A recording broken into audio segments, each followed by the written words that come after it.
There have been rumors running around lately that Disney is interested in buying something within the NFT space.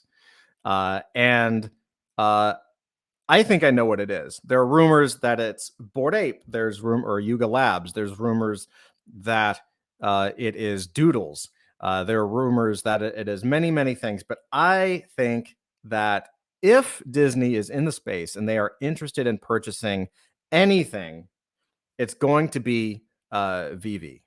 It's going to be a platform that they already have a big licensing deal with that constantly sells out, right? Because Disney's about money. It doesn't make sense for them to buy, in my opinion, it doesn't make sense for them to buy a property like Doodles because they're only buying one IP. Why buy one IP when you can have access to every IP, whether or not uh, they have ownership of the intellectual property? So what I mean by that is Disney owns Marvel and Disney owns Disney characters. So Marvel and Disney both have deals with Veve, right? Marvel and Disney both have deals with Veve, meaning that Disney is putting out product and Marvel's putting out product.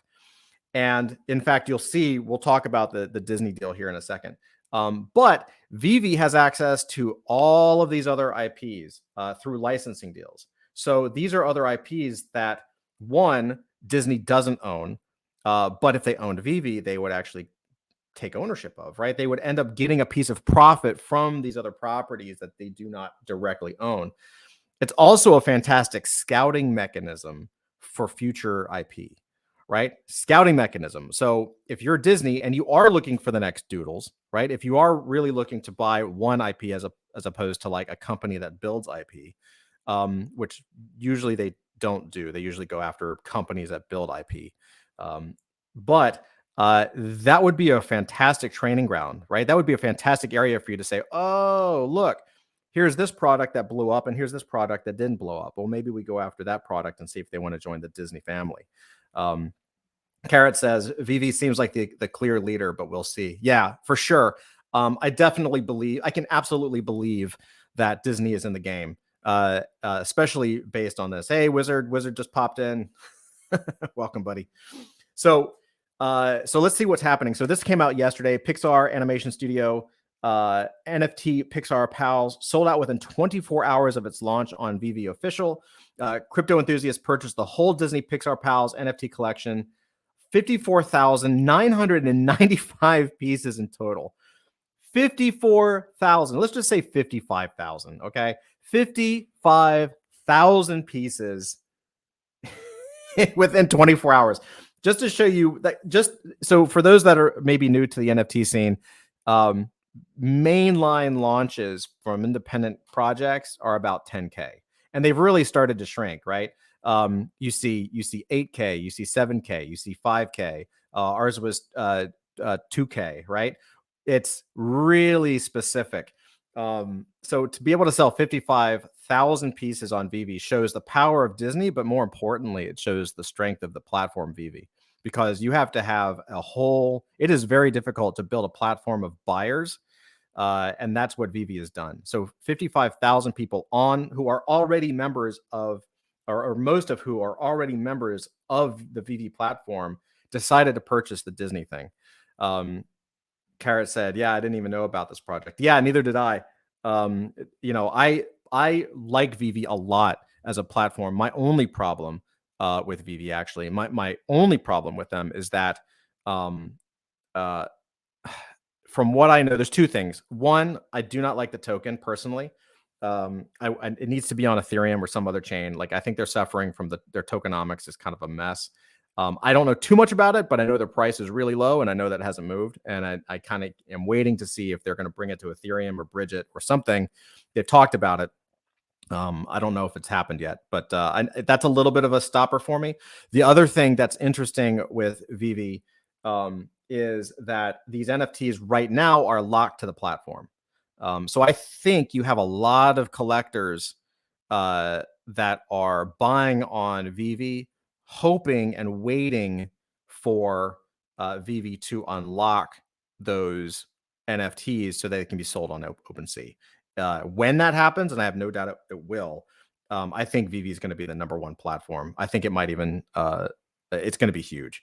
Let's see. Carrot says, but I have not been tracking Veve much since early days when things didn't sell out right away. Right. Totally. So once you can buy, once you can buy the time, you can't buy it sold out already. Right. Because you have I skipped you because you said, all right. Sorry, Wizard.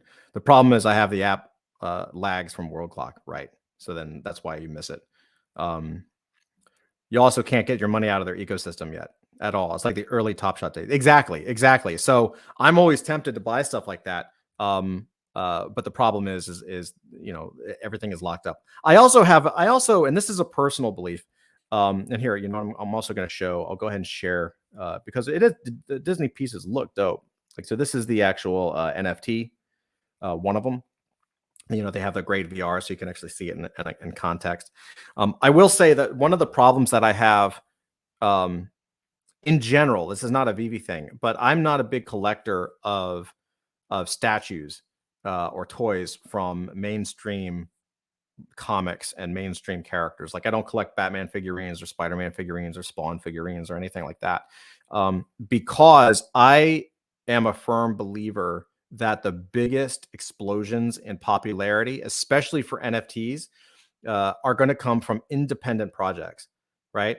There's a reason why we started Adult Fantasy, right? I mean, I firmly believe that. I think Bored Ape is a perfect example. Now, if Bored Ape launched their own Bored Ape, it would blow up, right? If they launched their own toy like this in a virtual environment, whether it was a partnership with Veve or somewhere else, it would blow up. In fact, I would bet that they could sell just as many in a faster amount of time, because I think there is, I don't know whether it's the independence of the project that creates inherent value, or whether it is the fact that it's native to blockchain or crypto or NFT, right? Like, I think a native NFT creation done in this way will eventually be the thing that is more or most valuable.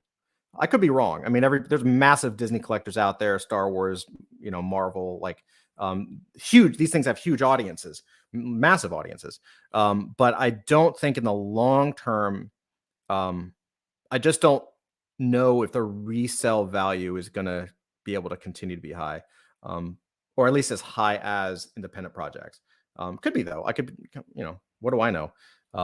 These things sell out, and I know the resale on the platform for a lot of these things is incredibly high for the rare editions. But yeah, for me personally, I'd rather have something in OpenSea, and I'd rather, or just in my wallet, that's not locked up, like Carrot says. So yeah, I found this really interesting, and I wanted to go over really quick the article that talks about this. So Pixar drops, the Pixar NFT drop sells out on Veve shortly after launch. Within 24 hours of its launch, within 24 hours of its launch on digital collectibles marketplace Veve, crypto enthusiasts purchased all 55,000 pieces of the Disney Pixar Pals NFTs. The drop consisted of iconic characters and moments created by Pixar, including a bunch of characters.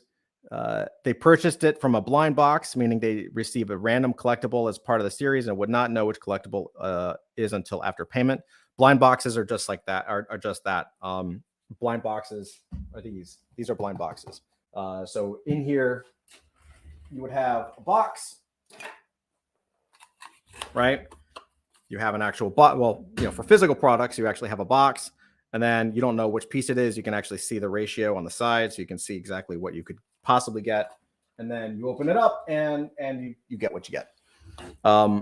So I love the fact that they kept the name Blind Box, even though it's not actually a box.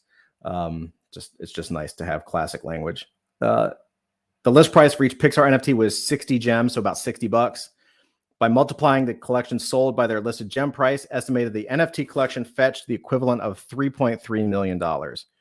At the time of publication, items in the Pixar drop are selling for up to 350 gems on the secondary market.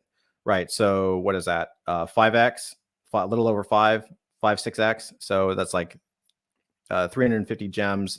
Well, it's 1-to-1, so it's about $350. That's not bad, right? It's reselling for $350. See, Wizard says, High value is the first officially endorsed items. High value is the first officially endorsed items. Got it. Yeah, for sure. Um, Games are VV's in-app token gems. My bad. Are VV's in-app tokens exchangeable for digital assets on a one-on-one basis, US dollar. So it's like an internal stablecoin.